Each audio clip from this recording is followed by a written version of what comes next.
Okay, hanggang sa magiging best perfect po yung inyong setting, ang inyong angle. Pero sa ganun is, kung bakit ay tulad pagkasabi ko, 60-40 po ang magandang view. Ibig sabihin ay 40% talaga yung dashboard ng inyong motor, tapos 60% yung horizon. Ibig sabihin nakita po yung dapat yung clouds, hindi yung motor nyo lang yung nakikita. Wala nang pakialam yung tao kung dapat na makita yung ano yung tawag doon, yung inyong motor, yung tangke ng inyong motor. Okay, so wala nang pakialam yung mga tao doon. Ang may pakialam sila or gusto nila makita ay yung horizon or yung environment nyo po, di ba?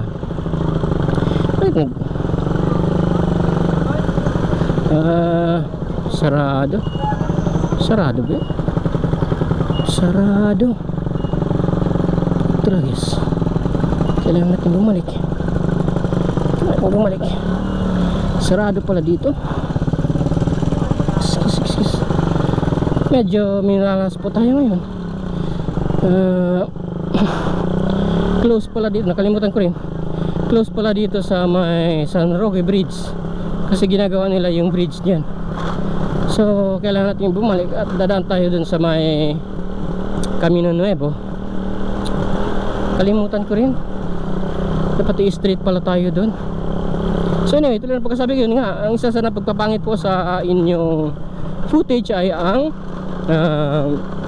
camera angle. Okay, kung mali ang camera angle ninyo ay papangit po talaga ang motovlog video ninyo. Hindi po maganda tingnan ng mga audience kung halimbawa pangit ang angle ng inyong camera. Tuloy na pagkasabi ko, ay gagawan po yan natin ng video one day, yung angle po, kung paano itama or i-correct ang angle ng inyong video. Okay, kasi marami po akong nakikita, marami akong napapansin na mga baguhan, kahit hindi baguhan, kahit yung mga ibang, kahit yung mga professional na mga European, yung mga Amerikano mismo, yung angle po ng kanilang camera ay pangit talaga, as in pangit. Yung iba nga ay 70% 30, 70% sa motor nila, yung 30% lang nakikita sa clouds. So pangit din tingnan, kasi nga parang kumbaga hindi nakikita ng audience yung kanilang, hindi nakikita ng kanilang mga audience ang horizon o yung mga nadadaanan nila. Tulad natin ngayon, kung titingnan niyo, okay, nakikita niyo po kung anong surrounding ko, nakikita niyo rin ang horizon, ang clouds, nakikita niyo, di ba? So ganyan po dapat, okay? Ganyan po ang professional na angle talaga, kumbaga, okay? So nakikita din ang ating motor, so ibig sabihin hindi tayo parang lumulutang. So ganyan po ang correct na angle ng pagmotovlog. Tulad pagkasabi ko, 40-60 po ang ratio niyan. Kung halimbawa 70-30, motor mo lang yung nakikita sa ilalim, ay pangit po tingnan. Okay, kahit sino yung tanongin niyo, ay pangit po tingnan yung ganong ratio, di ba? So palitan niyo po yung angle ng inyong camera, sa inyong helmet, parang sa is gaganda po ang footage niyo sa pagmotovlog. Okay, yun po ang ating number 4. Okay,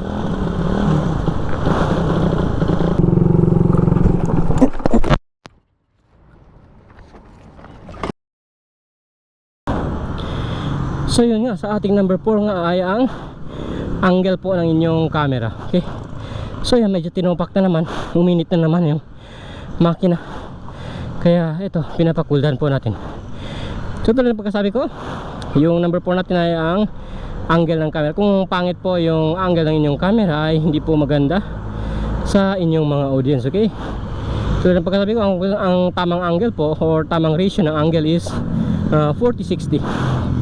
Ibig sabihin ay 40% po yung daan, pati yung dashboard 40%, tapos yung 60% po ay dapat horizon. Okay, nakikita yung mga clouds, nakikita yung surrounding mo ng inyong mga audience. Hindi yung helmet ay yung motor mo lang yung makikita, pero yung daan ay hindi nakikita ng inyong audience, o yung gilid ng daan ay hindi nakikita ng inyong audience, which is pangit po sa mga audience. Okay, so yun po ang ating number 4, ang angle ng inyong camera. Okay, so yung pagkasabi ko, para iset po yun is dapat mag trial and error kayo. Okay, halimbawa isa-set nyo ang angle ng camera. Okay, tulad hindi mo ng side mirror natin yan, nakita nyo po ay dalawa po yung hinges dito ng ating camera. Yun po ay yun po ang dahilan, okay, para ma-set ko po ng tama yung angle ng aking camera ay yan.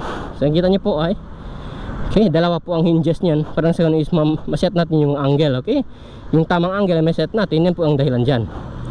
So ito na pagsabi ko. Okay, kung pangit po ang footage ng inyong video, isa po yan sa dahilan ng angle ng inyong camera, okay? So i-correct nyo po yan, okay?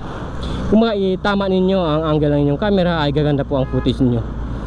At para po sa ating number 5, okay, ito po ay kumbaga hindi na kailangan natin maging genius para malaman to. So sa number 5 po ay ang external audio, okay? Karamihan 100% po ng mga motovlogger, especially mga professional motovlogger na, ay gumagamit po yan ng external microphone, okay? Oo, maganda po, okay? So nakita niyo po, yan po ang ating microphone, okay? Microphone po yan, nakakonekta po yan sa papasok dito sa ating helmet. At ito po ay mic adapter, okay? Mic adapter, nakakonekta po yan sa ating GoPro. So ito po, itong casing ko po ay specialized po yan na in-order ko separate. Hindi po yan na-order sa GoPro, okay? Wala pong ganito yung GoPro. So parang Ulanzi ata to, Ulanzi na brand, okay?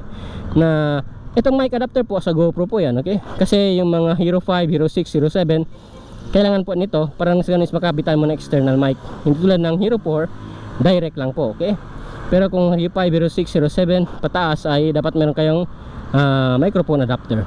So yan po ang isa sa professional way para makakuha ng magandang audio, okay? Okay, tulad ng common sense lang po, common sense lang ha. Tingnan nyo, ang ating GoPro po ay maganda po ang kuha ng audio niyan, okay? Maganda po ang microphone ng mga GoPro. Pero ang problema is tulad ng nakikita natin ngayon, ang ating GoPro po ay nasa labas ng ating helmet at ang ating bibig ay nasa loob po nasa loob ng ating helmet, hindi ba? So common sense lang, kung halimbawa nagsasalita tayo sa loob ng ating helmet, kung wala pong external microphone ng ating GoPro, hindi po mapipick up ng maayos ng ating GoPro ang ating pagsasalita, okay? So yan po ang dahilan kung bakit ang mga motovlogger, okay, mga professional motovlogger ay naririnig nyo talaga yung ating boses tulad ng ngayon, okay? Hello mic test, mic test. Hello mic, this is VJ Jams. So tingnan nyo, maganda talaga ang quality ng audio dahil nga ay external mic po yung ating gamit, okay? Isa po yan sa nagpapaganda ng inyong footage, ang external microphone, okay? By the way, kung itatanong niyo po kung ano yung gamit nating microphone, hindi po ako gumagamit ng mamahaling microphone, okay? Pero hindi din naman super cheap ang ating microphone. Ito po ay ang Boya. Hindi ko kalimutan kung anong model, pero Boya po ito, okay? Nasa halagang 400 lang to pataas, mga 400 to 500 lang po to. Pero kwanto po to? Lavalier mic po ito, okay? Lavalier mic na yung parang ginagamit siya sa mga interview, ginagamit siya sa mga audio recording talaga, okay? Boya yung brand niya. By the way, ang Boya po ay sikat na brand sa China na gumagawa po ng microphone. Isang professional brand po sila ng microphone. Pero hindi sila sobrang mahal naman tulad ng mga Rode, okay?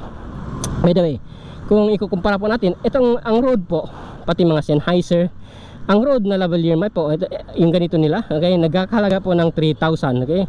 Yung mga Sennheiser, mga 3,500, pares din lavalier mic pero sobrang mahal. So hindi po ako nag-invest ng mga ganun. Hindi po ako bibili ng microphone na sinliit lang ng ganito lang kaliit, as in ganito lang kaliit yung microphone, 3,000, okay? So hindi po ako gumagasto ng mga ganun na 3,000. Siguro ito tulad natin nakita nyo, ito po ay nagkakahalaga lang ng 400 plus, okay? So yan po ang aking microphone na gamit ngayon. Pero kung ikukumpara natin ang quality, ay wala pong pagkakaiba, okay? Halos wala ding pagkakaiba. Especially kung halimbawa nag-edit po kayo, okay? Actually, ang totoo niyan is pwede mo pang pagandahin ang audio ng inyong video kung marunong kayo mag-setting ng audio, okay? By the way, titesting natin kung tatakbo na siya. So yun nga, sa ating number 5 ay ang external microphone or ang external audio, okay? Isa po yun sa dahilan kung bakit pangit ang inyong video, kasi baka more or less pangit po ang pick up ng inyong sound or ng inyong boses, okay? So yun ang isa sa dahilan kung bakit pangit ang inyong motovlog video. So baguhin niyo po yun, bumili kayo ng external mic, bumili rin kayo ng external na anong tawag doon, na audio adapter kung kailangan ng audio adapter ng inyong action cam, okay? So yun ang aking number 5, ang external audio.